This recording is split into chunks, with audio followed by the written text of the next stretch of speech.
अविराज के हाथ वायु की साड़ी के अंदर पेट पर चलाते हुए उसके नाजुक से बदन पर आने लगे थे। उसने जैसे ही वायु के सीने को हल्का हल्का सहलाना शुरू किया तभी उसको हल्का सा गीलापन लगा। ये महसूस करते ही वो किस करते करते रुक गया और उसने वायु की होठों को छोड़ दिया। अविराज के छोड़ते ही वायु लंबी लंबी सांस लेने लगी। उनको किस करते हुए 10 मिनट हो चुके थे। अविराज ने नजरें झुकाकर नीचे की तरफ देखा जहां उसका हाथ था। वायु के सीने पर इसे अपना हाथ हल्का सा गीला लग रहा था। ये देखकर उसने वायु के चेहरे की तरफ देखा, जो आंखें बंद करके गहरी गहरी सांस ले रही थी और उसका सीना भी अविराज के हाथ के साथ ऊपर नीचे हो रहा था। ये देखकर अविराज ने वायु की गर्दन पर अपने होठ रख दिए और उसकी गर्दन की स्किन को अपने होठों के नीचे दबा कर लीक करते हुए चूमने लगा, जिससे वायु की आह निकलने लगी थी। उसके हाथ अविराज की पीठ पर चलने लगे थे, जहां वो उसकी कुर्ती के ऊपर ही अपने नाखूनों को चुभा रही थी। अविराज उसकी गर्दन को चूमते हुए नीचे की तरफ बढ़ने लगा। वायु का ब्लाउज डीप नेक होने की वजह से अविराज किस करते हुए उसके क्लीवेज तक आया और अपने होठों को चलाते हुए और वहां पर रखते हुए बोला, बेबी गर्ल, हमारा शैतान तो अभी अपनी दादी के साथ खेल रहा है, इसे मैं फिनिश कर लूं। वैसे भी मुझे भूख लग रही है, क्लीन भी कर दूंगा। ये कहते हुए उसने ब्लाउज के ऊपर ही अपने होठों को रख दिया। ये होते ही वायु की रोंगटे खड़े होने लगे। अविराज की होठों को वहां पर महसूस करके अब उसे भी वो गीलापन महसूस हुआ। उसने एक झटके से अपनी आंखें खोली और जल्दी से अविराज की तरफ देखते बोले, नहीं, ये आपका नहीं है। आपको भूख लग रही है तो आप और कुछ खाओ। वो कह ही रही थी कि अविराज ने वहां पर अपने होठों को और ज्यादा डीपली चलाते हुए ब्लाउज के ऊपर से ही वायु के अंदर तक की स्किन को दांतों के नीचे दबा लिया और वहां पर उसको लीक करते हुए लव बाइट देने लगा। अविराज की इस हरकत से वायु पूरी तरह से सिहर गई। उसने कस के बेडशीट को पकड़ लिया था, उसके पैर भी कस गए थे। उसके मुंह से सिसकियां निकलने लगी थी, जो अविराज को और भी ज्यादा मदहोश कर रही थी। अविराज ने अपना दूसरा हाथ वायु की दूसरी सीने पर रखा और वहां पर प्रेस करते हुए ऊपर से ही वायु को लव बाइट देने लगा, जिससे वायु का पूरा बदन सिहरने लगा। वो मदहोशी भरी आह भरने लगी। अविराज ने नजर उठा के वायु की तरफ देखा और अपने इंटेंस वॉइस में बोला, baby girl, I know your health not good but I can feel you. ये कहते हुए वो वायु के पेट के पास झुक गया और उसने वहां पर अपनी टंग को हल्का सा घुमा दिया, जिससे वायु की पेट ने एक अंगड़ाई ली और उसके लबों से मदहोशी भरी आह निकल गई। उसके चेहरे पर शर्म की लाली छा गई और उसका चेहरा टमाटर की तरह लाल हो गया। उसने कुछ नहीं कहा, बस अपनी आंखें कस के बंद कर ली। अविराज अपने हाथ को उसकी कमर से ले जाता हुआ उसकी ब्लाउज की डोरी तक लेकर आया। उसने जैसे ही ब्लाउज की डोरी को ओपन किया, वैसे ही गेट नॉक हुआ, जिसे सुनकर अविराज ने कस के अपनी आंखें बंद कर ली। वहीं वायु की हंसी छूट गई। आखिर हंसते भी क्यों ना, बेबी को हुए 6 दिन हो गए। कुछ 6 दिनों में अविराज जब भी वायु को ऐसे प्यार करता, हमेशा उसकी ब्लाउज की डोरी खोलते ही गेट नॉक हो जाता। अविराज दरवाजे की तरफ देखते हुए खड़ा हो गया। वायु भी जल्दी से उठकर बैठ गई और अपनी साड़ी का पल्लू ठीक करने लगी। अविराज वायु की तरफ देखते हुए बोला, अच्छा बेबी गर्ल, बहुत जल्दी है मुझसे दूर होने की। ये कहते हुए अविराज ने गेट ओपन किया और बिना कुछ कहे मुंह बनाते हुए अपने दोनों हाथों को आगे कर दिया।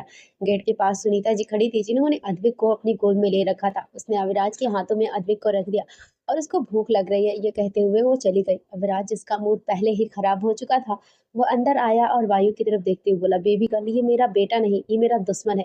इसको 6 दिन हो गए ऐसा करते हुए। जब भी मैं तुम्हारे करीब आने की कोशिश करता हूँ, तभी ये अपना वेलकम कर देता है। इसे भी तब भी तुम्हारी याद आती है जब मैं तुम्हें फील करता हूँ। ये कहते हुए उसने अद्विक को वायु की गोद में दे दिया। क्योंकि उनका अद्विक अपना लंच करने जो आया था, वायु ने अविराज के चेहरे को देखकर और उसकी बातों को सुनकर अपने होठों को अपने दांत के नीचे दबा रखा था। उसे हंसी आ रही थी, पर उसे पता था अगर वो ज्यादा हंसी तो उसका ऑक्सीजन फिर से उसकी हंसी बंद कर देगा और उसके होठों को अद्विक को फीड कराते हुए ही कैप्चर कर लेगा और अपना ऑक्सीजन उसको देगा, जिससे वो अद्विक को प्यार से फीड नहीं करा पाएगी। उसने कुछ नहीं कहा और अपनी हंसी को कंट्रोल करते हुए अद्विक को फीड कराने लगी। अविराज की नजरें अद्विक के चेहरे की तरफ थी और उसके चेहरे की तरफ देखते हुए उसके खुद के चेहरे पर जलन दिख रही थी। वो अपनी जलन के चलते वायु से बोला, बेबी गर्ल, और कितने दिन चलेगा? ये मेरी चीज पर कब्जा कर रहा है। अविराज की बात सुनकर वायु, जो अपनी हंसी कब से कंट्रोल कर रही थी, अब उसकी हंसी छूट गई। वो बोली, ऑक्सीजन वो बच्चा है, बच्चों पूरा 6 महीने तक फीड कराना पड़ता है। अविराज जल्दी से बोला, नो बेबी गर्ल, सिर्फ 1 महीना, इससे ज्यादा मैं इसको अपनी चीज नहीं दे सकता। मुझे मेरी वेडिंग नाइट पर कोई रिस्क नहीं चाहिए, ठीक है? वो ऐसा कहता हुआ वॉशरूम की तरफ चला गया। वहीं उसके मुंह से वेडिंग नाइट सुनकर वायु का मुंह खुला का खुला रह गया, पर उसके चेहरे पर मुस्कान थी। उसका चेहरा चमकने लगा क्योंकि अविराज इनडायरेक्टली ये बोलकर चला गया था कि वो 1 महीने में उनकी शादी है। अविराज ने अपने कपड़े चेंज कर लिए थे जब से वायु उसको मिली थी। वो एक बार भी वायु को छोड़कर 1 सेकंड के लिए कहीं नहीं गया था, पर आज उसको कहीं जाना था। वायु अद्विक के साथ लेटी हुई थी और अद्विक उससे चिपक कर सो रहा था, पर वायु बस प्यार से उसके गालों को टच कर रही थी। अविराज वायु के पास आया और उसके माथे को चूमते हुए बोला, बेबी गर्ल मुझे बहुत ज़रूरी काम है, मैं जल्दी आऊँगा। अविराज की बात सुनकर वायु अविराज को देखते हुए बोली, आप इस टाइम कहाँ जा रहे हैं? ये तो ऑफिस टाइम भी नहीं है, अब 2-3 बज रहे हैं। वायु की बात सुनते ही अविराज ने अद्विक के गालों को टच किया जिससे वो थोड़ी देर पहले जल रहा था, वही अब उसको प्यार से देखते हुए बोला, ज़रूरी काम है, जो ख़त्म करना है मैं ख़त्म करके आता हूँ, फिर आराम से अपनी छोटी फैमिली के साथ सुकून से रहना है। ये कहते उसने फिर से वायु के माथे को चूमा और उसकी आंखों पर हाथ रख कर बोला, सो जाओ, मैं जल्दी आऊंगा वापस, तुम ज्यादा सोचो मत। तुमसे भी मुझे एक काम करवाना है, पर अभी तुम आराम करो, जल्दी ही वो काम करवाऊंगा तुमसे। ये कहते वो वहां से चला गया। वायु को तो कुछ समझ में नहीं आया अविराज किस काम की और किस चीज़ के लिए बोल कर गया। उसने थोड़ी देर तक सोचा, फिर अपना सिर झटक कर खुद से बोली, पता नहीं ऑक्सीजन क्या क्या बोलते रहते हैं। ये कहते उसने अपनी आंखें बंद कर ली और कुछ ही देर में वो सो गई। वहीं रूम से निकलते हुए अविराज, जिसका चेहरा अब तक मुस्कुरा रहा था, अब उसका चेहरा सख्त हो चुका था। वो तेज कदमों से चलता हुआ घर के बाहर आया और अपनी कार में बैठकर वहां से निकल गया। कुछ देर बाद उसकी कार उसी जगह पर आकर रुकी जहां उसने प्रताप को रखा हुआ था। अविराज बहुत तेज कदमों से चलता हुआ अंदर आया। उसके कान में अंदर आते ही प्रताप की दर्द से घुटी-घुटी आवाज़ सुनाई देने लगी, जिन्हें सुनकर उसके चेहरे पर तिरछी मुस्कान आ गई। वो प्रताप के रूम में साइड में ना जाकर सीधा दूसरे रूम में चला गया। उस रूम में पूरा अंधेरा था। अविराज के पैर रखते ही उस रूम में उजाला हो गया और पूरे रूम में रोशनी ही रोशनी फैल गई। उजाला होते ही सामने जो चेयर पर एक शख्स बंधा हुआ था, उसने अपनी आंखें कसकर बंद कर ली। वहीं अविराज अपनी लाल सख्त आंखों से उस इंसान को घूरने लगा। ऐसा लग रहा था जैसे वो अपनी आंखों से ही उस इंसान की जान ले लेगा। वो तेज कदमों से चलता हुआ उस इंसान के पास आया और उसके सीने पर एक लात मार दी। वो इंसान पीछे जाकर गिरा और उसकी दर्द से चीख निकल गई। उस इंसान ने जो पहले अपनी आंखें कस के बंद कर ली, अब उसने जल्दी से आंखें खोलकर देखा। अविराज को सामने देखकर वो जल्दी से बोला, मैंने क्या किया है? तुम मुझे यहाँ क्यों लेकर आए? तुम्हारी हिम्मत कैसे हुई अमन शेखावत को यहाँ ऐसे बांधने की? खोलो मुझे। वो बोल ही रहा था कि अविराज ने अपने बॉडीगार्ड को इशारा करके उसके हाथ खुलवा दिए। हाथ खुलते ही अमन जल्दी से खड़ा हुआ और अविराज पर अपना हाथ उठाने लगा। उसका हाथ अविराज को टच होता उससे पहले ही अविराज ने उसके हाथ को पकड़कर उसके चेहरे पर एक मुक्का मारते हुए कहा, तेरी हिम्मत कैसे हुई? तुझे मैंने पहले भी वार्न किया था कि मेरी फैमिली से दूर रह और दोबारा कोई ऐसी बचकानी हरकत करने की कोशिश मत करना, वरना तुझे जिंदा नहीं छोड़ूंगा। पर तुझे लगता है मेरी बात समझ में नहीं आई। ये कहते हुए अविराज लगातार उसके चेहरे पर मुक्का मारे जा रहा था। अमन की नाक से उसके मुंह से खून आने लगा था, पर अविराज के हाथ नहीं रुक रहे थे। वहीं अमन पूरी तरह से लहूलुहान हो चुका था और लड़खड़ाते हुए पीछे गिर गया। अविराज ने अपना हाथ झटका, उसके हाथ पर अमन का खून लग चुका था। वो टेबल की तरफ जाते हुए बोला, दूसरों की जिंदगी में घुसने का बहुत शौक है ना तुझे? मैंने तब तक तुझे छोड़ा था जब तक तू सिर्फ बिजनेस तक अपनी टांग घुसा रहा था। तब तक मैंने तेरे पर कोई नज़र भी नहीं रखी, क्योंकि एएस को कुत्तों पर नज़र रखनी नहीं आती और वो अपनी बॉडीगार्ड को भी नज़र कुत्तों पर नहीं आने देता। पर जब कुत्ते पागल हो जाते हैं और अपनी लिमिट क्रॉस करने लग जाते हैं, तो मजबूरी में उन कुत्तों पर भी नज़र रखनी पड़ जाती है। तुझे क्या लगा तू जो घटिया चीज़ कर रहा था मुझे पता नहीं चलेगा? मेरी नज़र तो तुझ पर उसी दिन से थी जिस दिन से तूने मेरी बेबी गर्ल को किडनैप करवाने के लिए उस अंकित के बाप की हेल्प की थी। उस दिन से मॉम ने तुझे तो बचा लिया था, पर अब तो तुझे भी नहीं बचाएंगे। ये कहते हुए अविराज टिश्यू से अपने हाथ साफ कर रहा था और उसकी नज़र गेट की तरफ थी, जहाँ पर कुछ कदमों की आवाज़ हो रही थी। कुछ ही देर बाद वो कदमों की आवाज़ बंद हुई और वहाँ पर सुनीता जी आकर खड़ी हो गई, जिनकी नज़र अमन पर थी। इस बार उन्हें अमन पर कुछ भी दया नहीं आ रही थी।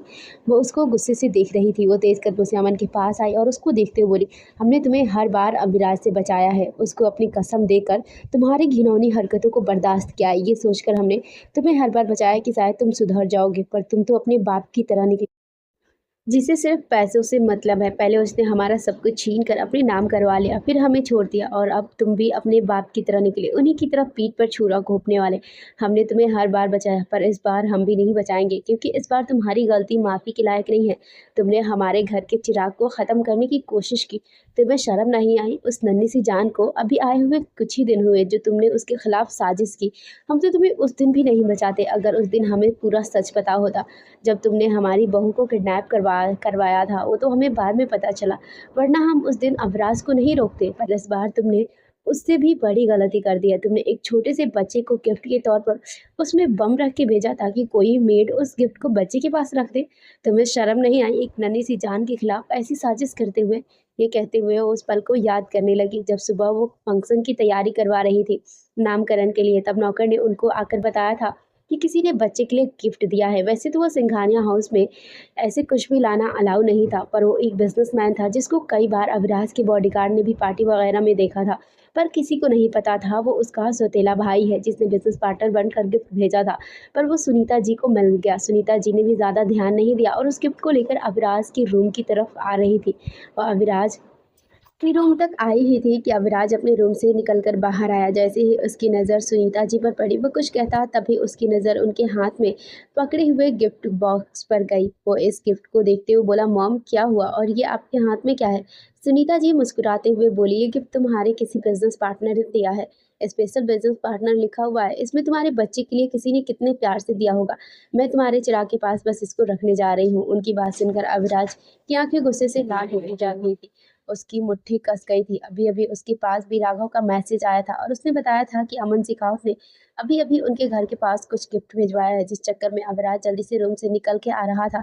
पर अब सुनीता जी के हाथ से गिफ्ट लेकर, वो गिफ्ट देखकर वो तेज कदमों से चलता हुआ बाहर गार्डन एरिया में आ गया। सिंघानिया मेंशन के गेट के बाहर आकर वो तेज कदमों से चलने लगा। सिंघानिया मेंशन जो शहर से बहुत दूर बना हुआ था, जहाँ आसपास कोई घर नहीं थे। अविराज ने वो बॉक्स बाहर हवा में उछाल दिया। उसको उछालते ही वो बॉक्स थोड़ी दूर पर जाकर गिरा और तेज धमाका हुआ। वो आवाज़ सुनकर जहां अविराज का चेहरा गुस्से से कांप रहा था, तो वहीं उसके पीछे आती हुई सुनीता जी ये देखकर अपनी जगह पर ही जम गई। वो हैरानी से उस तरफ देखने लगी। उनका दिल कांपने लगा था। वो इस बॉक्स को अपने घर के नन्हे से चिराग के पास रखने जा रही थी। और यही नहीं, उस रूम में वायु भी थी। दोनों को ही कुछ भी हो सकता था। अविराज उस जगह को देखते हुए गुस्से से बोला, ये तुमने अच्छा नहीं किया। ऐसा कहते हुए उसकी आंखें आग की तरह जल रही थी। अविराज उस जगह को देखते हुए गुस्से से बोला, ये तुमने अच्छा नहीं किया। ऐसा कहते हुए उसकी आंखें आग की तरह जल रही थी। सुनीता जी उसके पास आई और वो अपने कांपते हुए होठों से कुछ बोलती, उससे पहले ही अविराज चिल्लाते हुए बोला, मॉम क्या अभी भी आप अमन शेखावत को बचाएंगी? ये कहते हुए सुनीता जी की आंखों में गुस्से से देखने लगा था। ये सब याद करते हुए सुनीता जी अमन को गुस्से से देखते बोली, हमसे सबसे बड़ी गलती हो गई जो हमने तुम्हें हर बार बचाया। ये कहते हुए उन्होंने एक नज़र अविराज की तरफ देखा और अविराज की तरफ देखते हुए उससे बोली, हमसे बहुत बड़ी गलती हो गई जो हमने हर बार इसको मौका दिया। कुछ लोग साबित कर देते हैं कि वो माफ़ी के लायक नहीं होते। तुम्हें जो करना है करो इसके साथ। ये कहते हुए वो वहाँ से चली गई। रूम से बाहर निकलते हुए उन्हें भी दूसरे रूम में से किसी की आवाज़ आ रही थी। पर जब वो यहाँ पर आ रही थी तभी राघव ने उनको बता दिया था कि वहाँ प्रताप की आवाज़ें हैं। जिसे सुनकर उनके चेहरे पर उसके लिए कोई दया नहीं थी और वो चुपचाप से अपनी गाड़ी में बैठकर वापस वहाँ से चली गई। उनके जाते ही अविराज जो अभी भी अमन को गुस्से से देख रहा था, तो वहीं अमन जो अब खड़ा हो चुका था, वो अविराज की तरफ देखते हुए बोला, देखो मैंने कुछ नहीं किया है, तुम मुझे यहाँ क्यों लेकर आए हो? उसकी बात सुनकर अविराज तिरछा मुस्कुराया और उसकी तरफ देखते हुए बोला, झूठ बोलने की आदत नहीं जाएगी। पता है कि सामने कौन खड़ा है फिर भी झूठ बोल रहा है। अविराज की बात सुनकर अमन अपना थूक खटकने लगा। उसने जो गिफ्ट वाली हरकत की थी उसे लग रहा था वो अविराज को पता नहीं लगेगी, लेकिन वो फिर भी अविराज की तरफ देखते हुए बोला, मुझे नहीं पता तुम क्या कह रहे हो, शायद तुम्हें कोई गलतफहमी हुई है, मुझे यहाँ से जाने दो। ये कहते वो खुद को संभाल रहा था। अविराज ने जो उसके चेहरे पर इतने सारे मुक्के मारे थे, उसकी वजह से उसके मुंह से, उसकी नाक से खून निकल रहा था। उसका चेहरा सूज चुका था। वही अविराज उसके बिल्कुल पास आया और उसकी आंखों में देखते हुए बोला, आखिरी मौका दे रहा हूँ, आखिरी सांस पर सच बोलना चाहता है तो थोड़ा आसान मौत होगी तेरी। अविराज की बात सुनकर उसके चेहरे पर इस तरीके से गुस्से में देखते हुए अमन भी थोड़ा घबराने लगा था। फिर भी वो अपनी बात आगे कहते हुए बोला, नहीं मुझे नहीं पता तुम क्या कह रहे हो, मैंने कुछ। उसने इतना ही कहा था कि उसकी गर्दन पर बेइंतहा पानी की तरह खून बहने लगा और वो नीचे गिर गया। उसकी सांस उसके गले में ही रह गई थी और उसकी बड़ी बड़ी आंखें हो गई थी। उसके हाथ पैर कांपने लगे थे। वो तिलमिला रहा था। उसके हाथ पैर बहुत बुरी तरह से कांप रहे थे। उसका चेहरा भी कांप रहा था और उसकी गर्दन में से खून निकल रहा था। अविराज ने उसकी इतनी बात सुनकर ही एक झटके में अपनी कमर पर से चाकू को निकालकर उसकी गर्दन पर चला दिया था। पर अभिराज ने उसकी गर्दन पूरी नहीं काटी थी, सिर्फ इतनी काटी थी कि तिलमिलाता रहे और तड़प तड़प के मरे। अमन नीचे पड़ा हुआ था, तड़प रहा था पर मरा नहीं था। उस पूरे फ्लोर पर अमन का खून फैला हुआ था। उसे देखकर अविराज सरकास्टिक मुस्कुराया और उसे देखते हुए बोला, मैंने तो कहा था सच बोलो आखिरी बार, पर तुम जैसे लोग शायद आखिरी बार भी कुछ अच्छा काम नहीं करना चाहते। ऐसा कहते हुए अविराज दरवाजा लगाकर बाहर आ गया। पर दरवाजे के बाहर खड़े बॉडीगार्ड की तरफ देखते हुए बोला, जब ये मर जाए तो इसकी बॉडी जंगल में डाल देना। जानवर अपने आप इसका क्रियाक्रम कर लेंगे। ये कहते हुए अविराज तेज कदमों से वहां से चला गया। अविराज वापस घर आया। रूम में आकर देखा तो उसका बेटा और उसकी बेबी गर्ल दोनों सुकून से सो रहे थे। ये देखकर अविराज वॉशरूम में चला गया। फ्रेश होकर वो भी बेड के पास आया। पहले उसने नीचे झुककर अद्विक के माथे को चूमा, फिर अपनी बेबी गर्ल की साइड पर आकर उसको पीछे से अपनी बाहों में भरकर अपनी आंखें बंद कर ली। उसके ऐसा करते ही वायु अपनी मीठी आवाज में बोली, ऑक्सीजन आप आ गए। ये कहते उसने करवट ली और अपना चेहरा पूरी तरह से अविराज के सीने पर छिपा लिया। अविराज ने इस टाइम शर्ट नहीं पहनी थी। अविराज ने भी उसको अपने एक हाथ से पूरी तरह से बाहों में संभाल लिया और अपना दूसरा हाथ आगे बढ़ाकर अद्विक को भी अपने सीने पर लिटा लिया। वायु ने अपना चेहरा अविराज के सीने पर छिपाया हुआ था, तो वहीं अद्विक सुकून से अविराज के सीने पर सो रहा था। अविराज ने दोनों ही हाथों से अपने बच्चे को संभाल रखा था और मुस्कुराते हुए दोनों के माथे पर किस करके उसने भी अपनी आंखें बंद कर ली। 1 महीने बाद सिंघानिया मेंशन को किसी दुल्हन की तरह सजाया गया था। उस पूरी एरिया के बीचों बीच व्हाइट कलर के फ्लावर के साथ एक मंडप को बहुत खूबसूरती से डेकोरेट किया गया था। ऐसा कोई बिजनेसमैन नहीं था जो वहाँ मौजूद ना हो। बड़े से बड़े आदमी वहाँ मौजूद थे। ऐसा कोई न्यूज़ चैनल नहीं था जो वहाँ पर खड़े होकर उस जगह को, वहाँ की न्यूज़ को कैप्चर ना कर रहा हो। वहाँ पर हर कोई मौजूद था और सबके चेहरे पर मुस्कान थी। सुनैना जी, प्रकाश जी, सुनीता जी और उनके साथ रितु भी मौजूद थी। वह अब इंडिया में नहीं रहती थी। अविराज ने उसको पढ़ने के लिए बाहर भेज रखा था। जहाँ सब आपस में बात कर रहे थे तो वहीं विराज भी मौजूद था, जो छोटे शैतान को खिला रहा था। अपनी गोद में सुनीता जी विराज की तरफ देखते हुए बोले, विराज, ये अविराज कहाँ चला गया? वायु को लेकर शादी का मुहूर्त बस शुरू होने वाला है।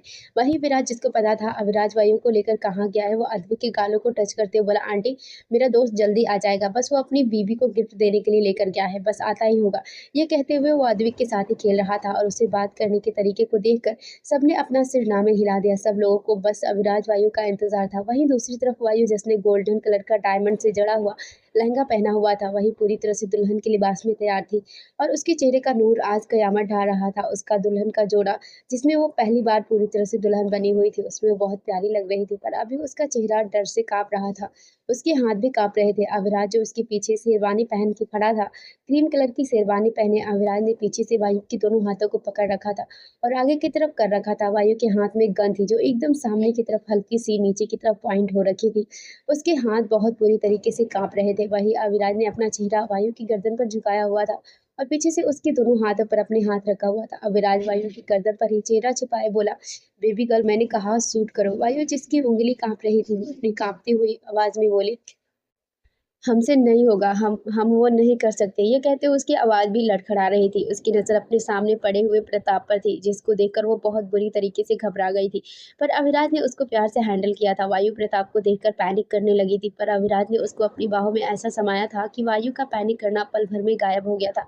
अविराज थोड़ा सा सख्त आवाज़ में बोला, इसकी जान लेने के लिए तुम्हारे हाथ क्यों काँप रहे हैं?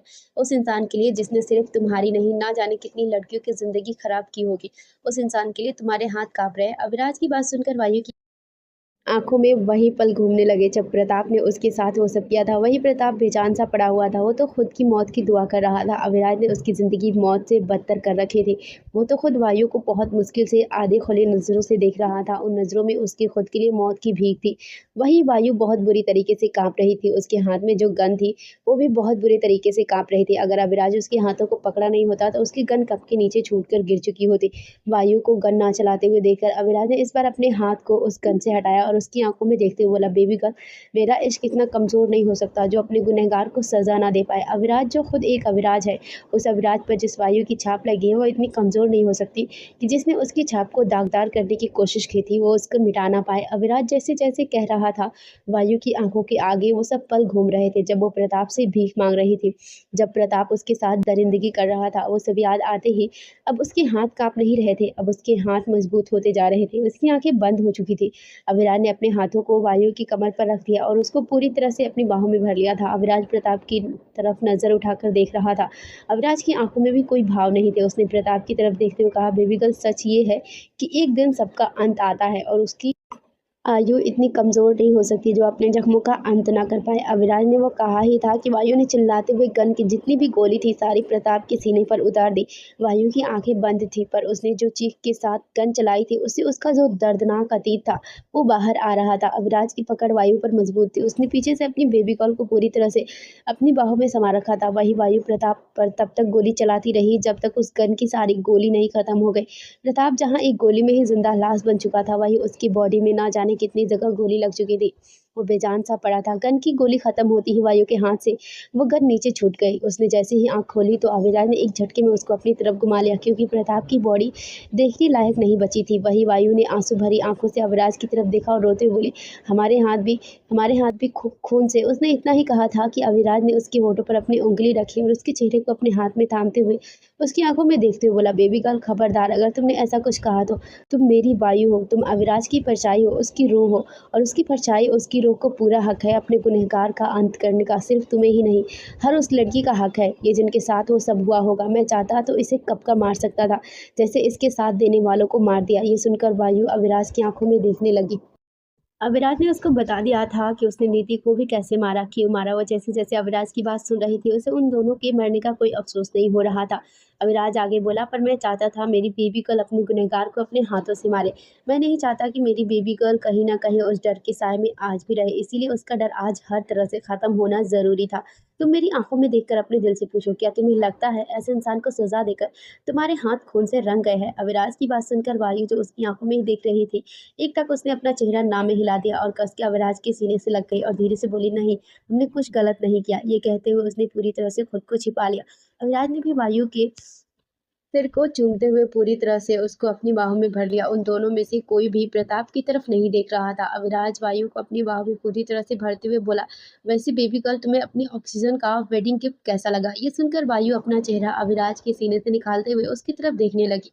अब उसकी ना आंखों में आंसू थे, ना कोई डर। वह हैरानी से बोली, वेडिंग गिफ्ट कहाँ है हमारा? ये सुनकर अविराज ने वायु को गोद में उठाया, बाहर लेकर आया और कार की बैक सीट पर उसको वैसे ही लेकर बैठ गया और उसकी तरफ देखते हुए बोला, बेबी गर्ल, इतना अच्छा मैंने तुम्हें गन शॉट करना सिखाया और तुम हैरानी से पूछ रही हो कौन सा गिफ्ट? क्या तुम्हें ये पसंद नहीं आया?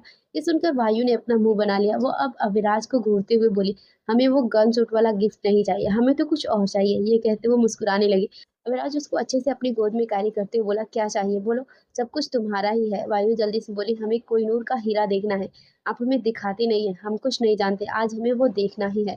अविराज के फेस पर एक तिरछी स्माइल आ गई। उसने अपने अंगूठे से वायु के होठों के नीचे टच करते हुए बोला, बस इतनी सी बात? ये कहते हुए उसकी इंटेंस नजरें वायु के होठों के नीचे थी। उसने उस तिल को बड़े सॉफ्ट तरीके से अपने अंगूठे से टच करते हुए कहा, ओके बेबी गर्ल, आज तुम्हारी मुलाकात मैं अपने कोहिनूर से करा दूंगा। ये सुनकर वायु ने खुश होते हुए अपना सिर अवराज के कंधे पर रख लिया। कुछ देर बाद उनकी कार मेंशन में आकर रुकी। जल्दी से एक बॉडीगार्ड ने आकर उस ब्लैक कार का बैक सीट का गेट ओपन किया, जिसमें से अवराज बाहर निकला।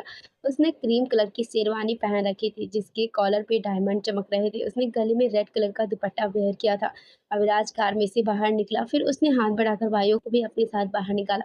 वायु, जिसने गोल्डन कलर का लहंगा पहन रखा था, लाइट में जितना उसका लहंगा साइन नहीं कर मार रहा था, उससे लाख गुना ज़्यादा वायु के चेहरे पर ग्लो था। उसकी पलकें झुकी हुई थी। वहाँ जितने भी लोग खड़े थे, सबकी नज़र उनकी तरफ ही थी। नीचे गार्डन पर उनके कदमों के नीचे रेड व्हाइट कलर के फ्लावर बिछे हुए थे। रिपोर्टर्स उनको देखते ही उनकी पिक्चर्स लेने लगे। कैमरे की आवाज़ सुनकर और उसकी लाइट को देखकर वायु, जिसकी पलकें झुकी हुई थी, उसने हल्का सा पलक उठाकर देखा। कैमरे की लाइट को देखकर वो हल्का सा घबरा गई, पर उससे पहले ही अविराज ने उसके हाथ को कसकर थामा और धीरे से बोला, बेबी गर्ल, अब भी तुम उस काली परछाई को पीछे छोड़कर आई हो। वो एक कदम जो हल्का-सा तुम्हारे मन में घबराहट का है, इसे भी आगे बढ़ाओ और पार कर जाओ। अविराज की बात सुनकर वायु अविराज की तरफ देखने लगी, जो उसकी तरफ ही देख रहा था। ये देखकर वायु ने अपनी नज़र चारों तरफ घुमाई, जहाँ हर न्यूज़ चैनल का रिपोर्टर खड़ा था। वायु ने थोड़ी हिम्मत करते हुए खुद को संभालते हुए एक कदम आगे बढ़ाया। अविराज उसके साथ कदम से कदम बढ़ाते हुए बोला, कभी भी डर लगे तो बस कदम आगे बढ़ाना, और एक बात हमेशा याद रखना, तुम्हारे हर डर, हर दुख, दर्द, तकलीफ को दूर करने के लिए तुम्हारा ऑक्सीजन हमेशा तुम्हारे साथ रहेगा।